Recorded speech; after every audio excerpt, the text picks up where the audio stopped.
Good morning students, hope you all are well at your home. Students, आज हम chapter number 2 पढ़ रहे हैं।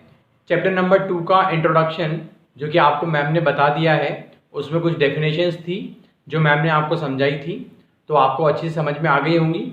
उसके बाद में जब हम नेक्स्ट अभी चैप्टर के साथ में उन डेफिनेशन को एक बार और देख लेंगे, ठीक है। तो आपका जो चैप्टर नंबर 2 है, उस चैप्टर नंबर 2 का नाम है फ्रैक्शन एंड डेसिमल। तो ये जो चैप्टर है आपका 2 पार्ट्स में डिवाइड है, फ्रैक्शन एंड डेसिमल में। तो हम इसे भी 2 पार्ट में ही करेंगे। इसमें जो 8 एक्सरसाइजेज हैं, उसमें से 4 एक्सरसाइज आपके फ्रैक्शन के ऊपर डिपेंडेंट है और 4 एक्सरसाइज आपके डेसिमल के ऊपर डिपेंडेंट है। तो इसमें से हम अभी फ्रैक्शन वाला पार्ट पढ़ रहे हैं। अच्छा, इसके अंदर जितनी भी हम एक्सरसाइज करेंगे तो उसमें हम सारे क्वेश्चंस नहीं करेंगे, कुछ क्वेश्चंस हम लीव भी करेंगे। तो उसके बारे में भी आपको टाइम बताता रहूँगा कौन से क्वेश्चन हमें नोटबुक में करने हैं और कौन से हमें नहीं करने हैं, ठीक है। तो अभी जो हम स्टार्ट कर रहे हैं वो हमारा है फ्रैक्शन पार्ट, और वो है हमारा एक्सरसाइज 2.1 के अंदर। तो एक्सरसाइज 2.1 में जो हमारा फर्स्ट क्वेश्चन है, क्योंकि इंट्रोडक्शन आप देख चुके हो पहले, तो अब हम क्वेश्चन एक्सरसाइज पे आ रहे हैं सीधे। तो एक्सरसाइज 2.1 का जो फर्स्ट क्वेश्चन लिखा हुआ है आपका, वो लिखा है राइट द इक्विवेलेंट फ्रैक्शन। तो इक्विवेलेंट फ्रैक्शन आपको इसमें 3 क्वेश्चंस दिए हुए हैं, वो आपको करने हैं। अब देखिए इक्विवेलेंट फ्रैक्शन होता क्या है। जैसे मान लीजिए यहाँ पर 1/2 लिखा हुआ है, तो इक्विवेलेंट फ्रैक्शन की डेफिनेशन क्या थी कि न्यूमरेटर एंड डिनोमिनेटर में कोई भी नंबर दोनों में या तो मल्टीप्लाई किया जाए या डिवाइड किया जाए। तो अगर आप यहाँ मल्टीप्लाई कर रहे हैं, सपोज यहाँ पर 2 से मल्टीप्लाई कर रहे हैं और इसको भी 2 से मल्टीप्लाई कर रहे हैं, तो ये जो नंबर बना है आपका 2 1 जा 2 एंड 2 2 जा 4, तो ये जो नंबर बना है 2/4, ये इसका इक्विवेलेंट है। मतलब इक्वल नहीं है लेकिन इक्विवेलेंट है बिल्कुल। अगर आप इसको रिड्यूस करेंगे तो वापस ये 1/2 नंबर आ जाएगा। इसी तरह से अगर हम देखते हैं कि 1/2 के अंदर अगर हम 3 से मल्टीप्लाई करते हैं ऊपर और नीचे, तो ये क्या हो जाएगा 3 ये हो जाएगा 6।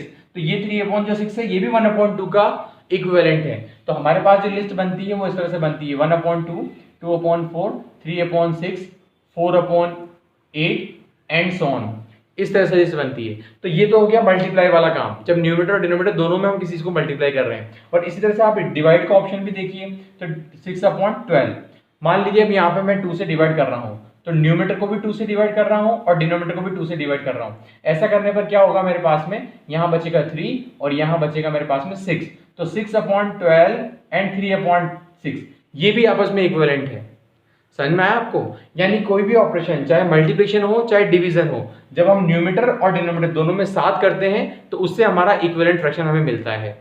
क्लियर है आपको? अब आप एक बुक का क्वेश्चन देखिए। बुक में क्वेश्चन क्या लिखा हुआ है, राइट 4 इक्विवेलेंट फ्रैक्शन ऑफ 7/9। इस क्वेश्चन में 3 क्वेश्चन है। फर्स्ट मैं करवा रहा हूं आपको, रिमेनिंग 2 क्वेश्चन आपको खुद ट्राई करने हैं, ठीक है। इसको समझिए, यहाँ लिखा हुआ है 7/9, तो हमें इसके इक्विवेलेंट फ्रैक्शन जो बनाने हैं वो इसके अलावा बनाने हैं। यानी ये खुद आपका नंबर 7/9 खुद नहीं हो सकता है। तो हम क्या करेंगे, इसका सेकंड निकालने के लिए हम क्या करेंगे, यहाँ पे 7/9 को किसी भी सेम नंबर से 2 3 4 5 6 आप किसी से भी मल्टीप्लाई कर सकते हैं। अगर आप 10 भी ले रहे हैं तो ऊपर और नीचे दोनों को 10 से मल्टीप्लाई करना है। लेकिन हम 2 से स्टार्ट कर रहे हैं, तो यहाँ पर मैं 7 को भी 2 से मल्टीप्लाई कर रहा हूँ और 9 को भी 2 से मल्टीप्लाई कर रहा हूँ। ऐसा करने पर मेरे पास में क्या हो रहा है, 7 × 2 14 और 9 2 जा 18। क्लियर है आपको? उसके बाद में नेक्स्ट निकालता हूं मैं यहाँ से 7/9 मल्टीप्लाई, यहाँ पर हम 3 से मल्टीप्लाई करते हैं, 2 से हम कर चुके हैं तो हम 3 से कर रहे हैं, तो 7 3 जा 21 और 9 3 जा 27। अब आप कहेंगे सर हम 1 से क्यों नहीं कर रहे हैं, तो बेटा अगर आप 1 से करेंगे तो सेम वापस यही नंबर आ जाएगा। तो हमें तो और दूसरे इक्विवेलेंट फाइंड करने हैं, तो सेम नंबर 1 2 3। अब हमें इसके कितने करने हैं, 4 फाइंड करने हैं। 2 हमने फाइंड कर लिए, हम और नेक्स्ट फाइंड कर लेते हैं। तो 7/9 को अगर हम अब 4 से मल्टीप्लाई करते हैं तो ये बन जाएगा 7 4 जा 28 और 9 4 जा 36। 3 आ गए हमारे पास में। एक और फाइंड कर लेते हैं हम, तो 7/9 को अगर हम 5 से मल्टीप्लाई करते हैं तो ये बन जाएगा 7 5 जा 35, 9 5 जा 45। क्लियर है आपको? अब लास्ट में आपको एक लाइन लिखनी है यहाँ पे कि इक्विवेलेंट फ्रैक्शन ऑफ 7/9 आर, यहां पर क्या है, फर्स्ट वाला क्या है 14/18, फर्स्ट इक्विवेलेंट आ गया। सेकंड क्या है 21/27, उसके बाद क्या है 28/36, उसके बाद क्या है 35/45। आपको याद होगा इससे प्रीवियस क्लास 6 में आपने ऐसे किया था, यहाँ 7 है तो 7 की टेबल लिख दिया आपने 14, 7 3 जा 21, 7 4 जा 28, 7 5 जा 35। इस तरह से 9 की टेबल 9 2 जा 18, 9 3 जा 27, 9 4 जा 36, 9 5 जा 45 किया था आपने। याद आया आपको? ये इस टाइप से क्वेश्चन होगा आपका। अब इसके जो रिमेनिंग 2 क्वेश्चन है वो आपको ट्राई करने हैं। क्लियर है आपको? यहाँ पर हमारे पास में क्वेश्चन नंबर 2 एंड 3 है, इसको हम एक ही क्वेश्चन में करेंगे। यानी हम क्वेश्चन नंबर 2 की हेडिंग लिखेंगे पहले और उसी के अंदर इन चारों क्वेश्चन करेंगे। जो क्वेश्चन नंबर 3 की हेडिंग है वो हम नहीं लिखेंगे और इसके जो ए बी वाले क्वेश्चन है उसको सी और डी नेम दे करके हम क्वेश्चन नंबर 2 में ही करेंगे। और क्वेश्चन नंबर 2 की हेडिंग हम चेंज कर देंगे, arrange the following in ascending order and descending order. अब क्वेश्चन नंबर 2 देखिए आप। क्वेश्चन नंबर 2 में आपका लिखा हुआ है arrange the following in ascending order and descending order. ये क्वेश्चन आपको लिखना है। बुक में आपका ये क्वेश्चन अलग दिया हुआ है, अरेंज इन असेंडिंग ऑर्डर का क्वेश्चन अलग दिया हुआ है और डिसेंडिंग ऑर्डर क्वेश्चन अलग दिया हुआ है। यानी क्वेश्चन नंबर 2 एंड 3 आपको बुक में दिया है, लेकिन आपको क्या करना है, आपको केवल एक ही क्वेश्चन की हेडिंग लिखनी है और उसी के अंदर आपको एक ही हेडिंग पूरी कर देनी है कि arrange the following in ascending order and descending order. यानी वो जो 2 और 2 4 क्वेश्चन है, क्वेश्चन नंबर 2 में भी 2 क्वेश्चन है, क्वेश्चन नंबर 3 में भी 2 क्वेश्चन है, इन चारों क्वेश्चन को हम एक ही हेडिंग में करेंगे। ठीक है, तो क्वेश्चन नंबर 3 आपको नहीं करना है, वो 3 भी हमको इसी में करना है। तो ए बी सी डी हम चारों क्वेश्चन इसमें करेंगे। इन्हीं चारों क्वेश्चन के अंदर हम असेंडिंग भी दिखा देंगे और डिसेंडिंग भी दिखा देंगे। क्लियर है आपको? तो अब क्वेश्चन देखिए आप। क्वेश्चन में लिखा हुआ है आपके पास में 1/3, 7/10, 11/15 एंड 2/5। ये 4 नंबर आपके पास में है। अब इन 4 नंबर को आपको असेंडिंग या डिसेंडिंग में अरेंज करना है। तो असेंडिंग और डिसेंडिंग में अरेंज करने के लिए हमारे पास में सबसे पहले क्या होता है कि अगर सबके डिनोमिनेटर सेम होते हैं, यानी अगर लाइक टर्म्स होती है, तो हमारे लिए उनको पहचानना बहुत इजी होता है कि जो ऊपर वाला नंबर स्मॉल है तो वो सबसे स्मॉल होगा और जो सबसे बड़ा है वो सबसे ग्रेटर होगा। वो तो हम इजीली पहचान लेते हैं। लेकिन इस केस में हम क्या करेंगे कि यहाँ पर हमारे पास में सारे जो डिनोमिनेटर हैं वो सारे डिफरेंट हैं। तो इस केस में हम क्या करते हैं, जब डिनोमिनेटर सेम नहीं होते हैं तब हम उनको सेम बनाते हैं। तो सेम कैसे बनाते हैं, हम उनका एलसीएम फाइंड करते हैं। तो यहां आप लिखेंगे सॉल्यूशन और लिखेंगे एलसीएम ऑफ 3, 10, 15 एंड 5। इनका एलसीएम हमें फाइंड करना पड़ेगा। एलसीएम हम फाइंड करेंगे। एलसीएम कैसे फाइंड करते हैं, एक साथ एलसीएम फाइंड करना आपको आता है। 3, 10, 15, 5। सबसे पहले आप 2 से डिवाइड करते हैं सभी नंबर को। तो जो नंबर डिवाइड हो रहा है वो उसको कर देंगे और जो नहीं हो रहा है उसको लीव कर देंगे। तो अगर 3 नहीं हो रहा तो 3 को यहीं रख दिया वापस। 10 हो रहा है डिवाइड, 2 5 जो होता है हमारे पास में 10। उसके बाद में 15 नहीं होता है उसको रख दिया, 5 नहीं होता उसको रख दिया। अब 2 से कोई नंबर डिवाइड हो रहा है क्या, नहीं हो रहा है, तो अब हम 3 पे चेक करेंगे। 3 से डिवाइड करने वाला कोई है यहाँ पे, है, तो यहाँ पर हो जाएगा 3। तो ये हो जाएगा 3 1 जा 3। उसके बाद में 5, 15 भी होता है 3 से, तो 3 5 जा 15 और ये 5। ये तीनों नहीं होते 3 से तो हमने छोड़ दिया। अब हम नेक्स्ट नंबर कौन सा लेते हैं, 5 ही बच रहा है हमारे पास में, तो हम 5 को लेंगे। तो ये हो जाएगा 1 तो हो चुका है, 5 1 जा 5, 5 1 जा 5, 5 1 जा 5। तब तक करेंगे जब चारों के नीचे 1 ना आ जाए। सब जो चारों के चारों नंबर हैं उनके नीचे 1 ना आ जाए। तो अब हमारे पास में देखिए 2, 3 एंड 5। तो हमारा जो यहाँ पर एलसीएम आएगा वो कितना आएगा, 2 × 3 × 5, यानी 5 2 जा 15, 15 2 जा 30 हमारा एलसीएम आया। ठीक है, अब आपके ऊपर है ये चीज शो करना नोटबुक में, तो आप चाहें तो साइड में शो भी कर सकते हैं ताकि आपको एग्जाम टाइम में हेल्प मिलेगी। उसके बाद में यहाँ डायरेक्ट आप लिख देंगे एलसीएम ऑफ 3, 10, 5 = 30। हो गया आपको? इसका मतलब हमें ये पता लग गया कि हमें 30 इन सब के नीचे बनाना है। क्लियर है आपको?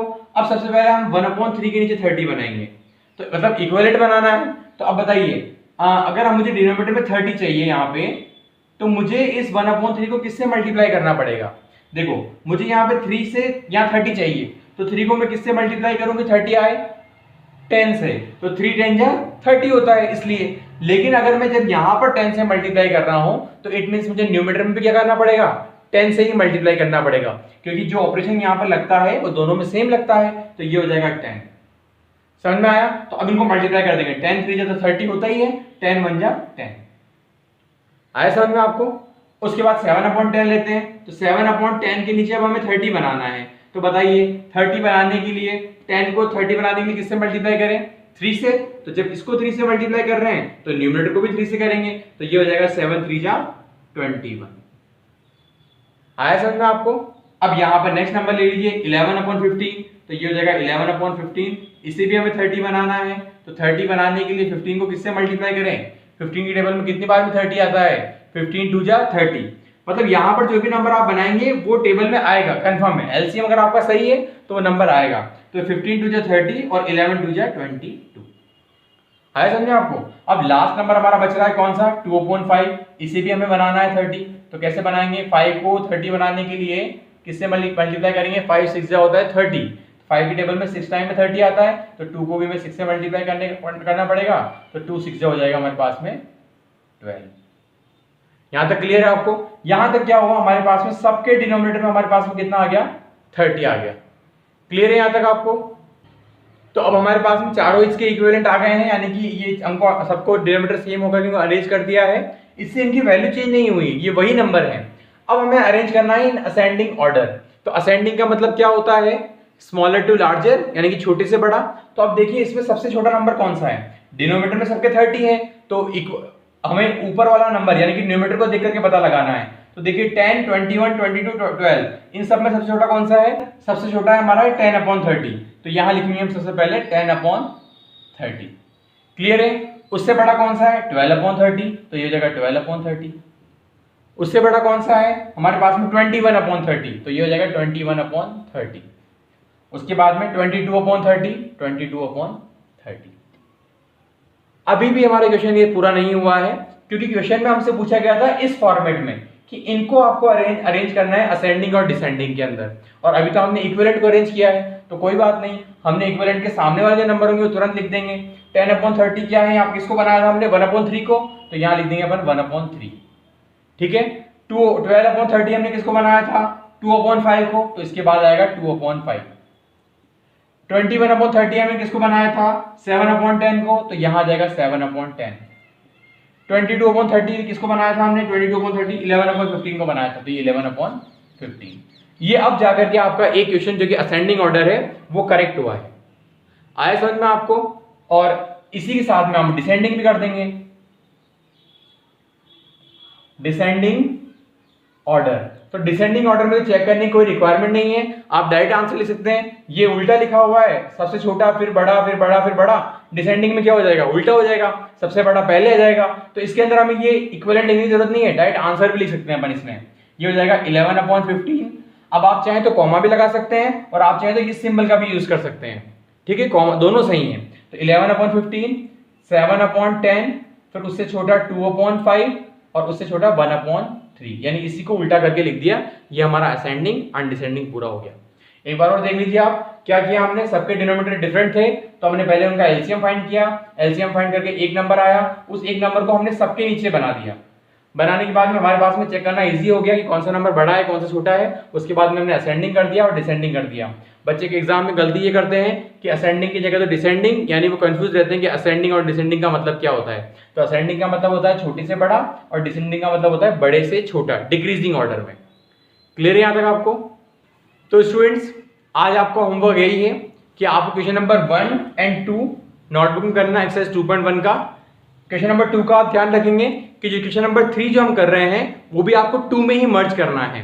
2 में 2 क्वेश्चन है ए एंड बी, और जो थर्ड का जो ए बी क्वेश्चन है उसको भी आपको 2 में ही मर्ज करके सी डी बनाना है, और वो असेंडिंग और डिसेंडिंग सबके लिए फाइंड करना है। क्लियर है यहाँ तक। अब इसके बाद में हम इसके आगे वाले क्वेश्चन नेक्स्ट क्लास में पढ़ेंगे। तब तक के लिए thank you and take care.